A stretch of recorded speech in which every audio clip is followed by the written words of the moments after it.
Hey, welcome back to another edition of Renee Ruth Real Estate. I'm your host, Fred Jackson, and I have the number 8 selling realtor in the state of Virginia with EXP, Renee Ruth. How you doing?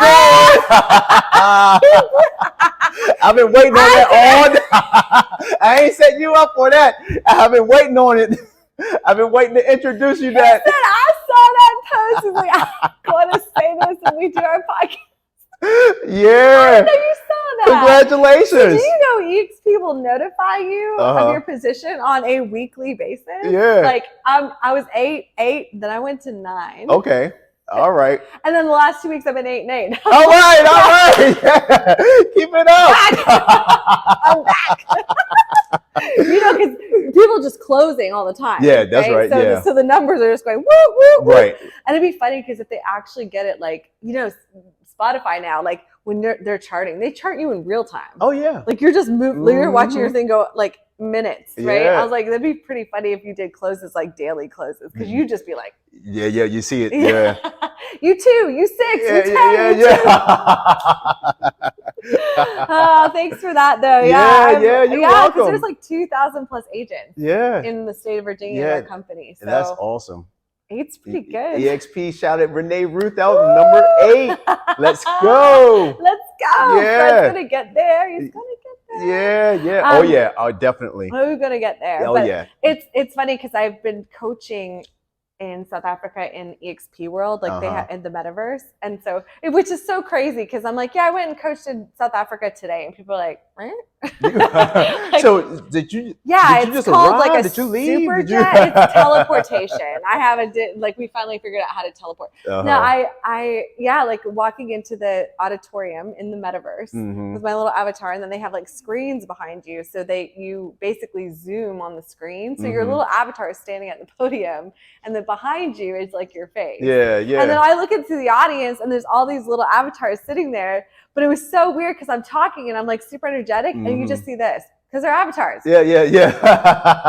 So I'm like, I think it was like 30 minutes. It's an hour-long coaching session. I think it was like 30 minutes, and I said, okay, are you guys even awake? Like I'm so used to so the good news was the avatars weren't disappearing, because that's when they've left. Oh yeah, that's when they're. So, but it's like, are they listening? Right. And so the guy that brought me into train, he was like, he came on from his little avatar, and he said, can everyone just like jump? There's a chat box. Can you just jump in the chat box and give her some feedback? And all of a sudden the chat box was like, I was like, okay, so you're there. It's so weird. Avatar just didn't. No. And that's like, it'd be like performing to avatars. Like there's no give. Yeah. Like you're just, it was hard. And then, so I have to kind of, I'll be like, so you guys out there? like I'm even cracking jokes and like, I think it's funny. Yeah. But like the avatars have this is where like they say AI is going to take over. I'm like, nah.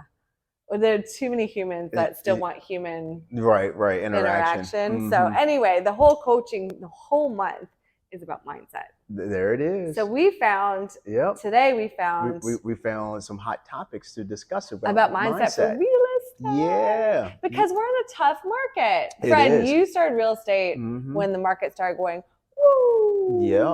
Yeah. So it's a harder start. It is. But I'm not letting that stop me.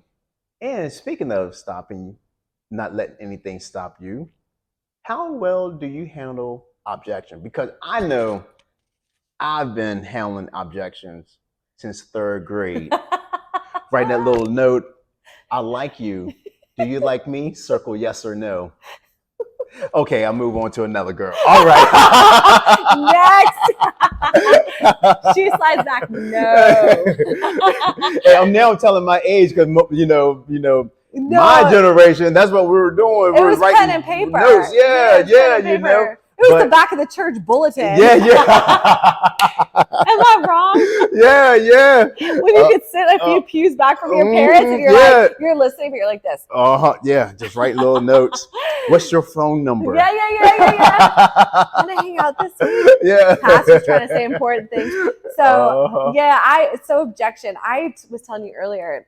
So one of the first pinnacles of mindset And I just said this in the training this past week. I said, you have got to get comfortable with no. Yeah. Like you have got to hear no and be like, cool, who's next? Yeah. Like, and it can't, because all the energy and the time it takes. So, and I say, because I was not someone that ever, you know how I was in music. I hurt my feelings when people didn't even like my song. Yeah. I get so butthurt. And then I spend like hours being like, meh. Right. So that's time. That's just wasted time and wasted energy feeling a way that you can't control. That was really one of the greatest things I learned, is to put your energy into places that you control and let that energy go if you don't control it, which is how I was able to let go of rejection, because I don't control that person's response. And why would I want to? Right. Because if I did, it'd be like all those movies you watch where the person gets what they want, but in the end that they've been robotic about it and they're really not into it. Yeah. And nothing good comes from it because nobody likes what's happening. So I really got to a place where, and I coach like all the people that work with me, if we're recruiting agents or if we're finding clients, is to get the no's, because the more no's you get, and they've got to be no's. Silence isn't no. Silence literally could be they didn't see it. Like that's not a no. Right. And if you treat the silence as a no, you could be missing a valuable yes. So the silence is not a no. A no is an outright leave me alone. Like, I'm not interested. And I always end it too, like even with the no's, even to keep that positive, I always end it with like, no problem. I wish you a really successful year. Or I hope that you find everything you're looking for. Like just today, I was following up with all my clients that I set the drip campaign up for. And this guy, a month ago, I'm still looking, I'll let you know. So I followed up a month later. He's like, we found a house, thanks. And I wanted to be like, so many things I wanted to say. Like, we've been, what? And then I composed, like I had that moment of, I could think of all the things I want to say to you. And then I was like, congratulations. I hope you have a really great time in your new house. Yeah. Yeah. You know, keep it positive, because if you keep it positive, you keep it going. That's right. Yes, you've got to be so comfortable with rejection. Like Fred was with the girls. Next. I mean, he got married. It worked. You're married. He got married, so it worked. Yeah. So he was like 20-something. Someone finally said yes. Acted like you couldn't get nobody. Right. But yeah, then that is very useful for everyone, and that can go with any industry as well. You know, like if you're selling, you know. Oh yeah, the rejection. It comes as part of the game. Part of what made me great at it was working for MLM. Any if you've done multi-level marketing, you know no. Oh yeah. Because all you're doing is cold marketing, and cold marketing is a whole lot of no. Yes. Whole lot of no. So all that I'm thankful for all the MLMs I did, which was a few of them, because they really taught me. And I didn't do an MLM unless I believed in it. So I really liked what I was selling, but MLMs have a bad reputation. So it was hard. Yeah. And it was a lot of no's, even though the product was great, but you couldn't convince someone of that because of the structure of the company. So I got really good at no from that. So when I moved into this, I'm like, oh, I got this. Yeah. I'm just trying to help you with a house. And then your attitude with accepting the no, but like the abundance, like how do you just keep going when you got like 20 no's? Like how do you just keep going with? You have two, I know what you're saying. You know what I'm saying? You have two choices when it comes to mindset in life. You can either have a growth mindset or a limiting mindset, and they cannot coexist. So every person, and what's crazy is those mindsets can fluctuate throughout a day. So you could like 1 minute be in a growth mindset and then something happens and you're in a limited mindset. So there's like, so it's not like you're like, I have a growth mindset. And it's like this shirt you wear and you have it all day. It doesn't work like that. So it's training your mind to continue to exist in a growth mindset, because a growth mindset, and I was telling this in South Africa, if you're in a growth mindset, you live in a creative plane, not a competitive plane. In the competitive world is the idea of lack, limit. Right. Because if you're competing, there's only one goal. There's only one, like every sport I competed in, we were going for one winner. Right. There's right. one. That's it. Yeah, like our generation. I know now everyone's a winner, but back, like truly in the Olympics, not everyone's getting a gold. There's Right. only one. So a competitive mindset has that limiting idea, and that doesn't work in sales. Mm-hmm. It just doesn't. If you have someone that's running your business and that's how they're focused, it's going to cause friction because it's pitting everyone against each other. And I said this to everyone in South Africa. They're sitting there. There's maybe 20 of them. And they were like, I said, look at the avatar and look at the avatar next to you. I was like, so weird. I said, look at the avatar next to you. I was like, you could be their neighbor and you are not in competition with them, because the kind of client that you're going to work for, that you're going to find that's going to come and deal with you is going to be different than the client that comes to deal with them. And if you think that they're going to be the same and you start to compete, you start to reduce your growth mindset and move into a limiting mindset. And you want to remain in a growth, because that's how you survive rate increases. That's how you, because a rate increase gives you a limiting feeling and there's not a growth feeling. Instead of saying, okay, but the growth in a rate increase is here. Right.